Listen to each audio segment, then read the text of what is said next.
Hello, you're listening to episode 289 of the Small and Supercharged podcast with Ria Freeman.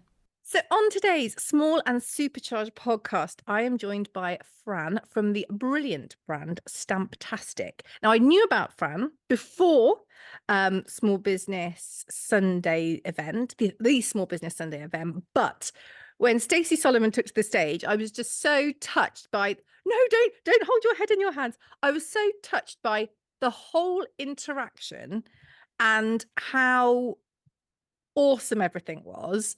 I thought, I wonder if you'd come on and have a chat. And you said yes, and here we are. Course, of course. Well, I when that happened in that room, I wasn't expecting it to happen as it did. And when it happened, I was worried about what the response would be, and I really shouldn't have been. And everyone was so nice and so kind, and the messages I got from people saying I was crying too, and I just thought I needed to give back as much as possible because I know that sounds really corny, but I just felt I felt like you were in the room. Were you in the room when it happened? Yes. I just felt like the whole thing was like when she was doing the Q&A with Theo, the whole room felt like electrifying. I don't It know. was amazing. It was utterly amazing. It felt so intense, and I had to wait so long to ask my question. And then Theo had started saying things like, "Right, you've got to shorten your questions. Stop bringing gifts up." And I thought, I'm not. Although I'd had someone with the paddle for about 15 minutes stood next to me, I thought I'm not going to get my chance to ask my question, which obviously people have clocked on that it wasn't really a question. But I didn't have a chance to speak to her. So I was really worried about that. So I just, so when people have asked me on the back of that to do something, I've like been, yes, yes, yes, yes, yes, I'll do anything because I want to try and, you know, help other people and lift them up and share our experiences with other people. So yeah. Yeah, I love it. And we will talk all about that because that's such a cool, it's brilliant, the whole thing that you talked about at SBS and how that's impacted your business. And also, a massive shout out to how lovely Stacey is. I was so overwhelmed by how lovely she was as well, and how savvy, like lovely, savvy, funny. She's a unique combination of brilliance, and I was absolutely bowled over by her. Yeah, I mean, I think people might have a perception of what she's like, from, going back to X Factor and what they see on Instagram. Um, I kind of I felt that I knew her through her Instagram story. She does come across as very authentic and, a great, kind person, and she does share small businesses. But like you said, she came across in that Q&A like she knows exactly what she's doing. She's so clever. She's so knowledgeable about small businesses. When she was talking about the pandemic, um, also she was so wise about her advice about not feeling guilty about parenting and working and being away from your kids and not. And I thought she was absolutely fantastic. And I know on Twitter that someone had said, my husband had been a bit like, I can't learn anything from Stacey Solomon, and like he came away thinking, whoa. And Theo had also said on the day, hadn't he, that some of his business friends, I presume male, had said, why are you inviting her? I mean, I think he will struggle to top having her because I I think do. he was absolutely, absolutely fantastic. Yeah, he needs to go completely different route, I think, next year because Yeah, he can't go down that route at all. He does need to think really outside the box. Maybe he can have me. yeah, maybe he can have you. That'd be brilliant. Let's get that on. Let's get that sorted. So let's go back to the start. Can you tell us about you and how you started your business? So originally I was a lawyer, and basically I didn't want to go back to lawyering after I had my son. I felt like, as a stay-at-home parent, you're basically running your own business anyway. You're doing, and if you have a look on my LinkedIn bio, you'll see I've put all of this. You're doing your stock take, you're doing your health and safety, your risk assessments, dispute management, logistics, travel, planning, admin, budgeting. You're doing everything. And I just didn't really want to go back to be working for someone else. I did for a bit. Um, And I just felt like I was doing the drop off to my son at nursery, and then the whole day I was just waiting to pick him back up. I just wasn't ready to go back to work. And actually, when I was a child, I was always doing these money making things. My friends called me like this Gonch from Grange Hill. There was a character called Gonch who was always having these money making schemes, and it wasn't just to make money. It was more about having the idea, seeing it through to the end, and it to be a success and to see what you've created. So I always did things like car washing. I had a paper round which I outsourced, so I had all the other younger kids doing like a street, and I'd pay them a little bit and I'd make the money so that I actually wasn't doing the paper round. I Brilliant. did like parties when I was at sixth form, and I've always enjoyed thinking about numbers. If I go into a restaurant, I'm thinking about how they can streamline it, how many covers they're doing, what, I'm always kind of thinking about money, not for me to have money, but just how to help to businesses to improve. And I think what was quite significant for me was I went into our PTA and I became the chairperson of our PTA. And I ran that like a business. And I think it probably did make me unpopular with some people. And it is quite difficult when you're managing volunteers, because you have to put people where their strengths are. And some people might think they have strengths, but they might not. But what do you do when they're a volunteer? But our PTA was very successful. Emma, my business partner, was on the PTA with me. She was a secretary, but she held lots of events. She did the film nights and things like that. And when you say you're a PTA volunteer, people sort of, a lot of people go, oh, okay, that's nice. But we actually raised £90,000 in 2 years. Wow. Yeah. So we did a lot through sponsorship. I managed to cut costs massively. I felt people were like just making rash decisions and the costs were too high. So I tried to slash the costs, increase the income that wasn't just through the parental community. And that and I think I've always had this feeling of wanting to own my own business, but never really knew that it would happen or how it would happen. And being a lawyer did give me lots of skills. But then when I met Emma and we had the kind of light bulb moment, we just decided to go for it with this business. And here we are 13 years later. 13 years later. Yeah. Wow.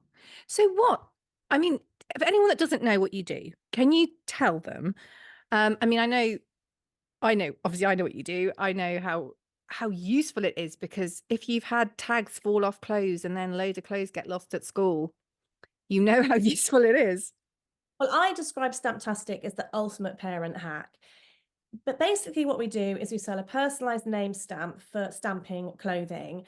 But really, it's much more than that, because there's this whole lot of stress and mum guilt and emotion tied up with when your child starts school. Now, you may have already got all the uniform and been super organized, but everyone, I don't care how organized you are, I'm super organized. I might buy my school uniform months and months in advance. But however organized you are, you normally leave the labeling until the very last minute. And Yep. it's what no one wants to do. The sun will be shining. It will be the last day of the summer holidays.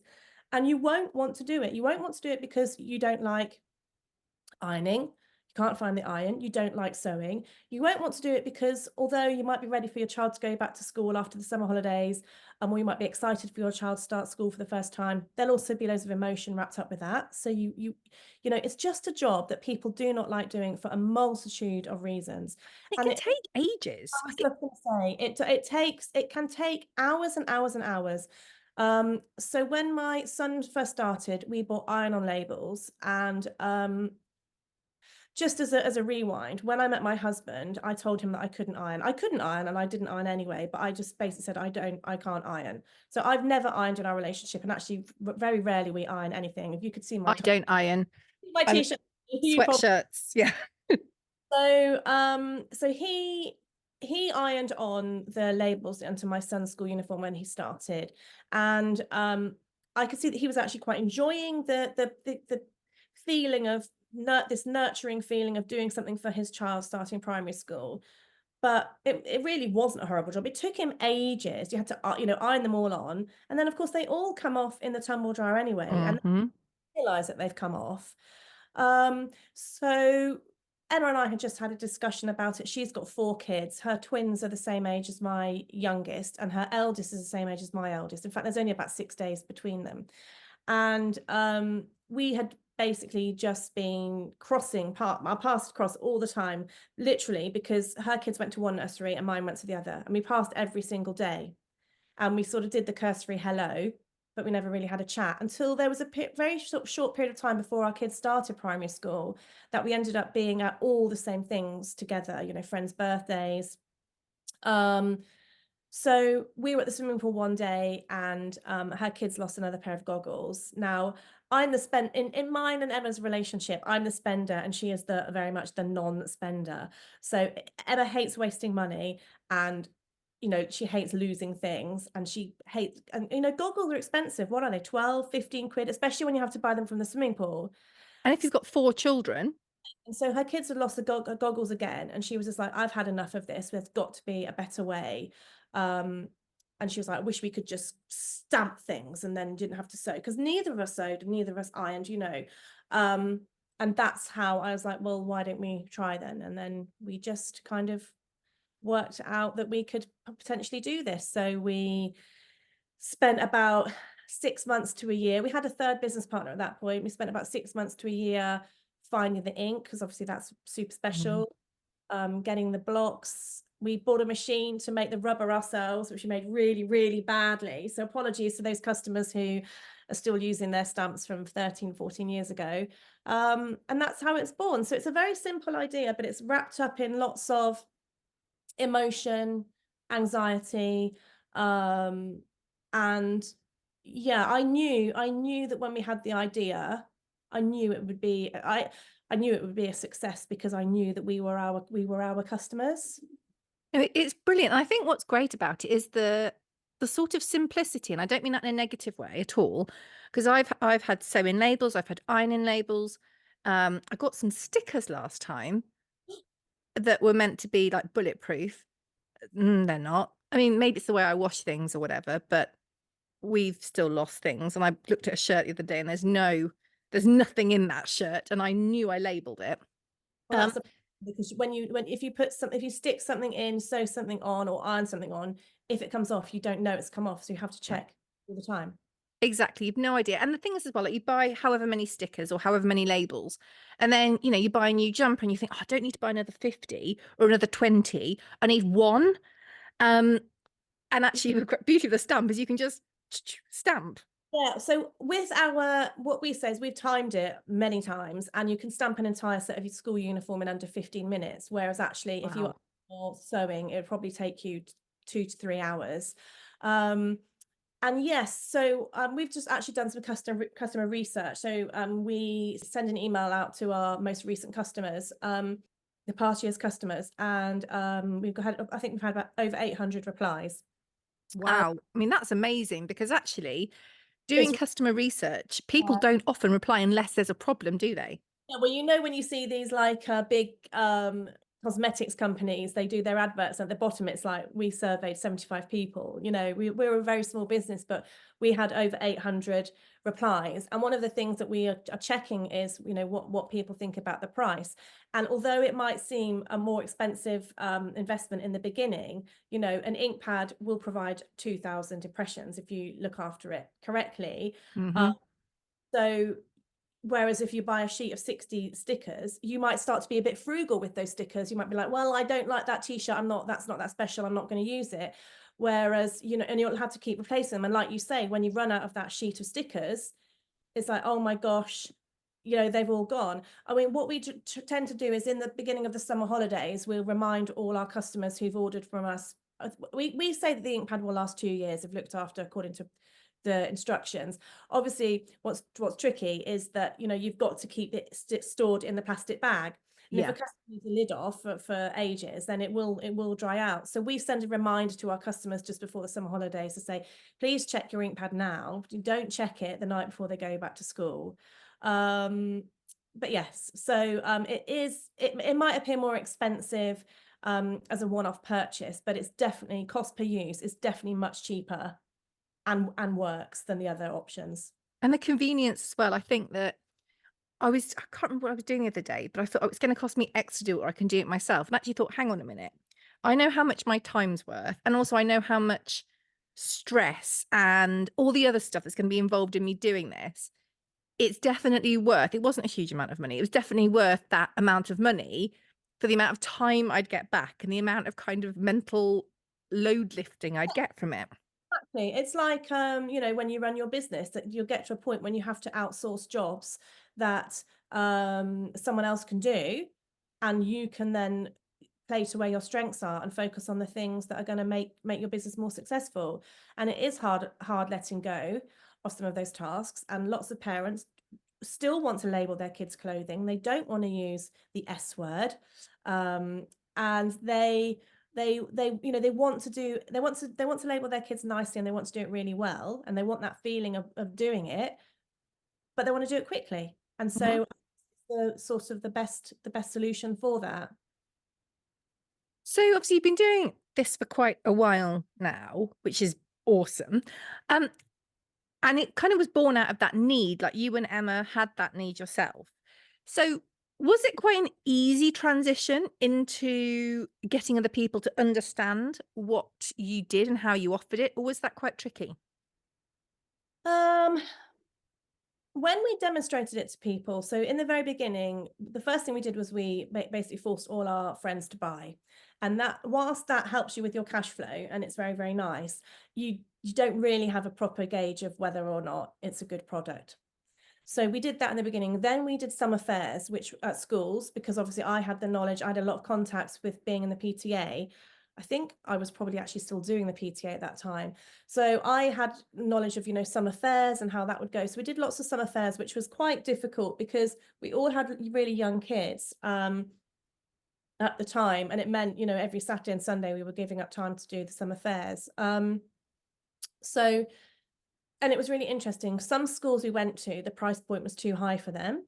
But other schools we went to, I think we had one where we had 35 orders in a day, and we were like, oh my God, this is amazing. And every mum that came past was like, I've got to buy one. And then they went and told their friend, I've got to buy one. And it was brilliant. And I was at the fair with our other business partner at the time. And I remember calling Emma afterwards and just said, you know, this is amazing. And sorry, what was the rest of your question? Was it quite hard to get started? So you obviously did the summer fairs and you made your friends buy, but although the concept of labeling uniform is definitely not new, the way that you were introducing it was quite new. Yeah, so we had tried it out like face to face with people. What I couldn't do at the time, and I did try, was Google AdWords because it was a new category. We were basically a disruptor in the industry. And so I couldn't force people to look for name stamps because name stamps didn't exist as a category. So that was really, really hard. And then we basically did Facebook. I remember having a conversation with Emma and my other business partner about thought we should have a social media account, and they were like, why? And I was like, I don't really know why, but I think we should. And I really didn't know why. Um, so I did a course at my local adult education college to do a course on social media. And at the time, I think it was basically just Facebook and Twitter. And I remember I was one of the last of my friends actually to get Facebook at the time, which now is like weird to think that, because obviously I use it all for our business all the time. Um, and yeah, so we just started to share photos and talk about it on Facebook. And then I started doing boosting posts. If you're watching, please don't ever boost a post on Facebook. It's really not what you're supposed to do. But I boosted a post because it said something like spend £10 and reach 1,000 people. And I think at the time we probably had about 400, or not even 300 followers. And they were all friends. So I posted it, I boosted it in the summer holidays. And I think I boosted £10 for 7 days. And I was like really scared about doing it. And then I was on holiday in a different time zone with jet lag. And this was about 3 years in. And I think I did £30, and I meant to boost it for £30 for 7 days, but I did £30 for one day. I woke up in the morning and I had a message from Emma saying, Fran, we've had £3,000 worth of orders in today. What did you do? Because I'd woke up thinking, shit, What did I do? I did 30 quid. Emma's going to kill me. I've spent 30 quid. I've spent 30 quid. And then and it wasn't a complete fluke because it was in the summer holidays. So, and I had, the call to action was very good and I'd use a good image because in those days we were just using images, not even videos on Yeah. Facebook, which is bad for us because it, But this was also 10 years ago? no, yeah, it's a functional product. So, but at the time, yeah, I was just sharing images, and so that helped us because Google didn't help us because people were not searching for it. So yes, it took a long time to get people to understand the category. And then also what happened was because people saw the Facebook ad and they weren't sure about us and people aren't sure about ordering things on Facebook, they came and ordered through us on Amazon because they knew that they'd get their money back on Amazon. And now we have Amazon sales because people trust us and know us because of our social media presence and the things that we do and the reviews we have. But yes, we knew once we could show it to people that they would love it. And when you look at our survey from our customers, we're very happy and our customers are very happy. So it's all good. That's awesome. Yeah. Now, thinking about your whole journey to date, what have there been any real lows on that journey? Oh, well, I'm thinking yes, based on your reaction. How long have we got? Yeah, there have been some really, really, really bad lows. And when I say bad lows, I mean dark, dark, dark days. We have been blackmailed by website developers, I'd say 3 times. Oh my God. The last time was in 2017, and we actually found them. They were a Shopify recommended developer, so we thought that we were safe with them. And basically they broke our API, the bit that talks from Shopify to the custom bit that makes the stamps for us. They started blackmailing us. They said they wanted £5,000 a day. Otherwise they'd break the website. They did break the website. We had to get AWS involved. They're the people that do their Amazon web servers. We had to get them involved. We had to get lawyers involved. We had to get iLaw, who are sponsors of the Yes conference. We got them involved. We had to have a big, huge call with them. It was really, really, really, really, really awful. Yeah, we just had to keep paying them £5,000 a day until we managed to lock them out of our account. Oh It my God. was on holiday. I was having a mental health crisis with it all. It was really, really, really dreadful. And it was that was the third time or second time that had happened to us. The thing is, it's like having builders around your house. They're doing an extension, they get so far in, and then no one else will come and finish the job. They won't do it without more money. So you're stuck between a rock and a hard place. And I really think that it needs to be regulated a lot more. We have a great website developer now. Touch wood. No, Touch wood. Yeah, I'll go for the head. I'll go for my head. There we go. I just think sometimes when you're dealing with agencies, it can be quite difficult. And yeah, you just really have to pick your website developer really, really careful. You have to have a contract. You have to have deliverables. It's really, really, really, really difficult. I'd say that was probably one. Yeah, that was they were probably the worst. Yeah, I mean that sounds horrific. It was really, really bad. And of course, at the time, you can't really tell anybody what's going on. And you're in your, and it was, what it was they were very, very greedy. Their business was folding in every other direction that they were doing. And what they could see that we were taking loads of money, but we obviously take loads of money in the summer holidays for a 6-week period. So they got greedy and they knew that we had this short period of time where we could make money. And so we had to sort of keep doing what they wanted because otherwise they would break the website. And they one Monday morning they did break the website. So yeah, it was very, very, very, very bad. And I still think that it's funny because the guy sometimes pop up as a suggested friend on Facebook. Yeah, maybe not that one. Yeah, and I also randomly think, like, what would I do if I was on the tube and I saw him on the tube? What would I say something, or would I say, you nearly destroyed our business, you nearly destroyed me? Because the thing is with website developers as well. Sorry, I'm sorry for a website developer because you're getting a bad rep here. No, But the no, other but you have said there are some good ones. But actually, this is really useful because if you're not particularly knowledgeable in that area, it's good to know the kind of things you need to have in place or think about. well, never put your domain name or your access to your control panel in someone else's name. We did that in the very beginning of our website at that point. So yeah, I mean, I just think it's very difficult, and as your company grows, the stakes get higher as well, and I think that's really hard of running a small business. Sometimes it's hard in the beginning because you want to be bigger and you want to be making money, but then when you start getting bigger and making money, then the pressure is like phenomenal. And because we take most of our money in such a short time frame, the stakes are really high. Yeah, I can understand that. Now, looking more positively, what has there been like a standout high on your journey so far? Um, yeah, well, one of the things was when I accidentally pressed the boost on the Facebook post.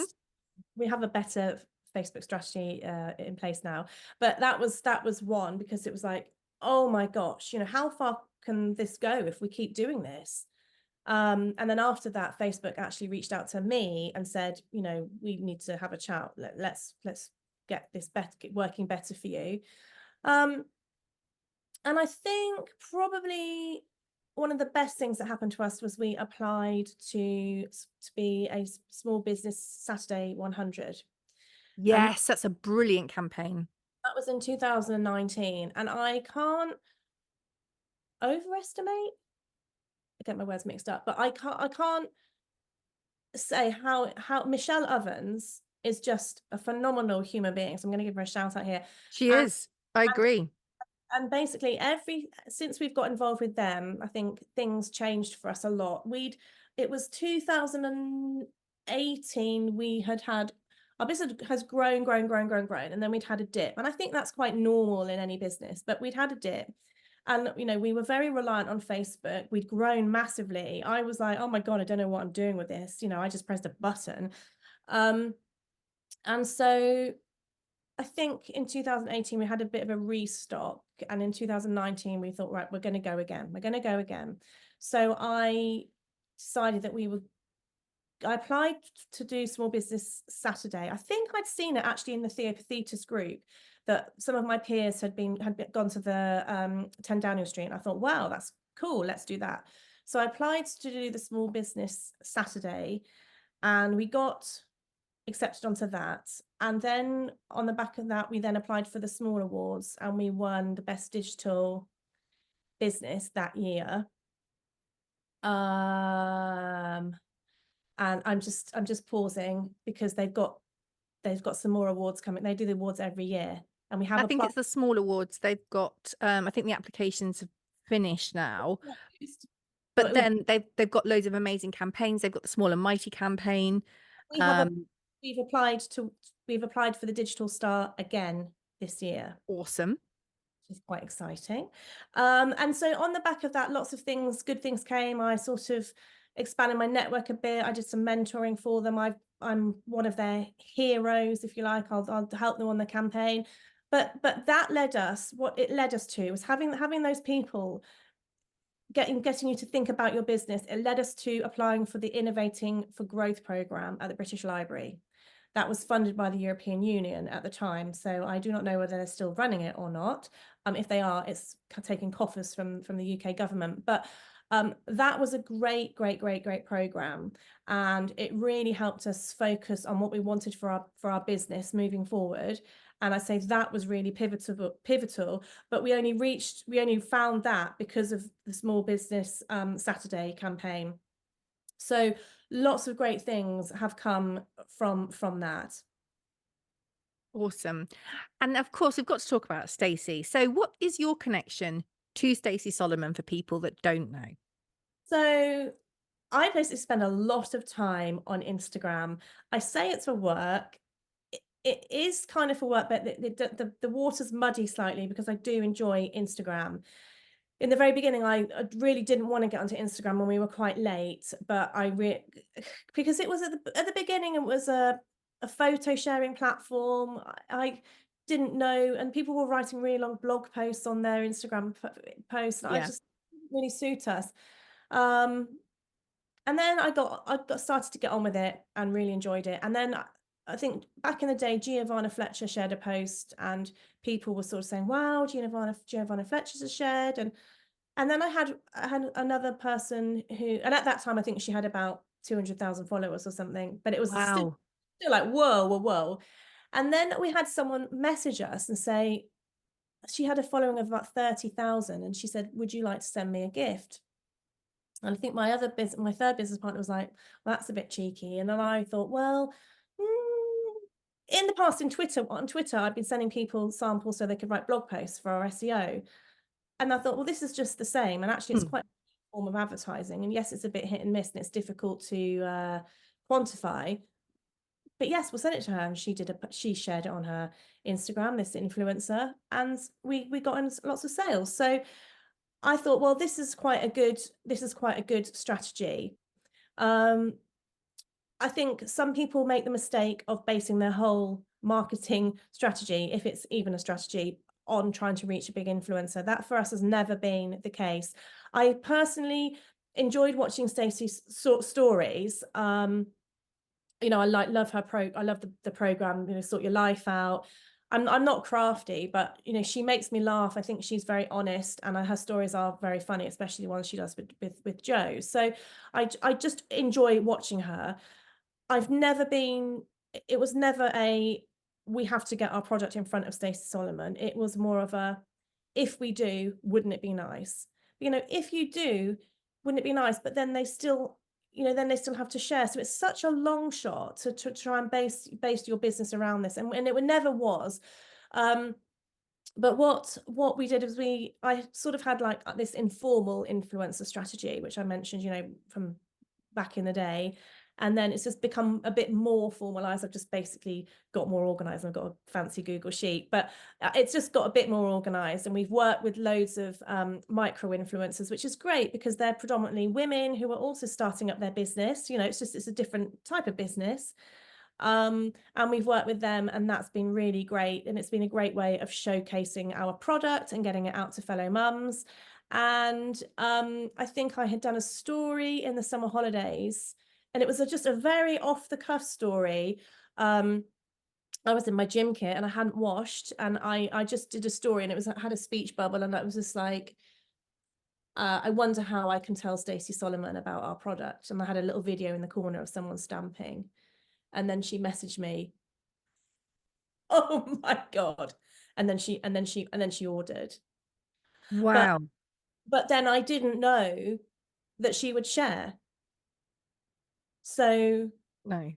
I had no idea that she would share. She'd ordered, and even if you send someone a gift, they're under no obligation unless you're paying them to share. So I knew she'd ordered. I'd seen the order go through, and then there was I think it was the 31st of August. So she had left it very late as well, which we now call Stacey Solomon Day.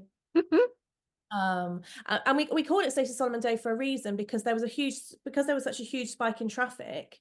When we're looking at subsequent years and we're analysing our data, we have to say, well, what happened? That was Stacey Solomon Day. It's not just we're like idolizing her. We obviously do idolize her, but it was actually for our analytics. We have to have the date, so we know that on subsequent years, when you're comparing, it's not going to be the same. And on that day, I had seen that I'd done a story saying washing's out, going to do the school uniform later. And the way she does her stories is she and this is another reason how you can tell she's quite organic and that she does them herself, is because she doesn't just upload them all at the end of the day or at the beginning Yeah. she uploads them as and when she does them. So she uploaded this story saying, I'm going to do the uniforms later. And I thought, oh my God. And then I think she did 2 stories of her stamping, and then she tagged us. And yeah, we got something like 6,000 orders and £130,000 worth of sales in 24 hours. I mean, amazing. But how did you manage that? Because you can't account for that in your Well, workflow. I was sat on my sofa And we work so hard in the summer holidays, and I work very late because a lot of the influencers are working when their kids are in bed, and I'm catching up on messages. So I might work till 2 or 3 in the morning, and then I think I was sat on my sofa, and it was about 2 o'clock or 3 o'clock, and I thought this is actually quite a good time for me to close my eyes for 10 minutes because nothing really happens at that time, you know. And I checked my phone, and normally we might have, you know, at a very high point, on we might have a lot of traffic. We might have like 100 people at any one time on our website. That's quite high for us. And we had 700 people on the website, and it just kept going up and going up and going up. And I thought, oh my God, what's happened? And then I saw the stories and thought, oh, but but we were ready. We were ready for it. Not that I was expecting her to do it, but we were ready because we're a seasonal business. We always have 18 months worth of stock anyway. Right.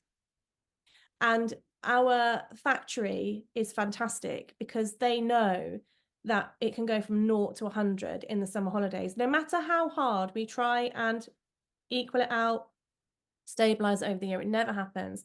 So they know, you know, if we get one big share, like Frankie Bridge shared one year, you know, it went absolutely mental. And they're great. So what they do, they just get in loads of extra packers. We've got Brilliant.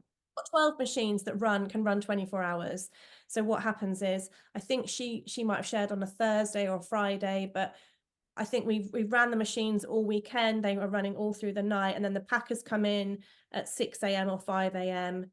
to package them all up and get them all out. Every single order went out on time. Every single order. Wow. Yeah, Royal Mail had to send like extra vans to come and collect them all. But every single order went out on time because we have such a fantastic team who are prepared to work really, really hard, and they pride themselves on getting those orders out. And they worked like dogs. But yeah, they're absolutely brilliant, and we couldn't do it without them. But you know, if that had happened, you know, 5 years ago, we might have really, well, longer now, but we might have struggled. But because we've got such great systems in place, Mm. I mean, I remember one of the first summers, we had so much demand on our website that we crashed to 123 reg servers. And in all these small business groups I'm in, people are going, what's going on with 123 reg? What's going on with 123 reg? And I was like, Did you that's just sort of hide? all the traffic to our website. So we have these servers now that you can just go whoosh. Because if we didn't have these servers that went up and down, the website would have crashed. And you see that all the time, don't you? When Mm. when an influencer launches a product, or where an influencer has shared someone else's product, and then you go to them because you have a little nose and go, oh, what's happening? And they go, oh, sorry, the website's down. It's like, oh, you don't want to be losing out on that. But because Mm. we're a seasonal product, we knew that we had to we had to be able to scale up and scale down very, very quickly, and that's what we did. So yeah, I mean, thinking about it now, I was just sat on that sofa there, and I couldn't quite believe it. And then the following day, we were featured on This Morning as well, which Amazing. was crazy. But This Morning was not anything like the impact that Stacey Solomon had. So if you I think This that's Morning, really exciting because it means there is that accessible. I know Stacey's not necessarily accessible for everybody, but influencers are accessible for a lot of different businesses, whether they're micro or, huge. This morning, other TV programs aren't necessarily, but I think it's really encouraging that you can do such a lot you can. by yourself. You can. I mean, This Morning I've been trying to get on for years and years and years. And actually, the year before that, the same day that Frankie Bridge it was in the pandemic, and Frankie Bridge had shared us on Instagram, which was wonderful. But on the same day, This Morning had shared someone who was a competitor of ours. Actually, he'd actually been a supplier, and he had set up on his own come as a competitor, and they shared him. And so that was kind of really, yeah, really disappointing. And getting onto This Morning is very, very hard. It is like the holy grail. And I remember they asked me to send them samples on, it was a Thursday of the bank holiday weekend, and they wanted them all on Tuesday. So I literally I did 3 orders of about £100 worth of stuff, and I made it up in all of the presenters' names. And we did one Royal Mail first class, one Royal Mail second class, or we did one DPD because we had to make sure that it got to them in some way, shape, or form. And then when it arrived, it was quite annoying because I think it was Alison Hammond and, well, I love Alison Hammond. It wasn't annoying because it was her, but I'd made up the names of people who weren't presenting that day. So, and we were just on a tiny, tiny bit at the end. But it was still great because it means that it shows that we're a real product and we're not like a con sort of company. We're real products, and we can put that in our bio. But no, Stacey Solomon blew this morning out of the water It's completely. great as well because it's also bang on your target audience, and it's another touch point, isn't it? If someone's seen it on Stacey's account and gone, "Oh God, they're really, really good. I must get on that," and the next day they see it, it Yeah. could encourage that forward if they haven't acted immediately. In fact, I think at that time, because your Instagram stories are up for 24 hours, I think at that time, um, my daughter was having a cooking lesson at someone's house, Danielle's house, and I think the Stacey Solomon stories went up about 2 or 3, and I was at this lady's house at 11. So they actually were overlapping at the same time. Wow. Mm, yeah, it was very, very, very, very exciting, and it felt like what was the nicest thing actually was our customers' response, and like people who knew us on social media. It was like people were so happy, and if you look at all the comments on the post, and um, it was just like everyone was really happy for us, and so that was a really, really, really nice feeling. And then you get people saying, "Well, I ordered from you before, Stacey Solomon, 12 years ago," and even now people do message and say, "I ordered from you because of Stacey." So Really cool. yeah. So the last thing I'm going to ask you before I ask you all the places we can find you online are based on your kind of business journey. Are there any like lessons, any nuggets that you would share to people who are in a similar position or maybe just starting out? Um, be prepared to let go of some of the tasks that someone else could do, because you're not going to be able to grow your business if you're doing everything else on your own, especially if it's just you and your business.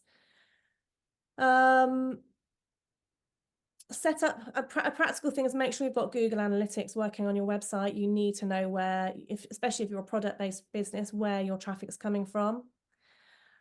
Even if you're not using it now, you'll thank later on down the line, you'll thank your former self for setting up Google Analytics. Be aware of your numbers.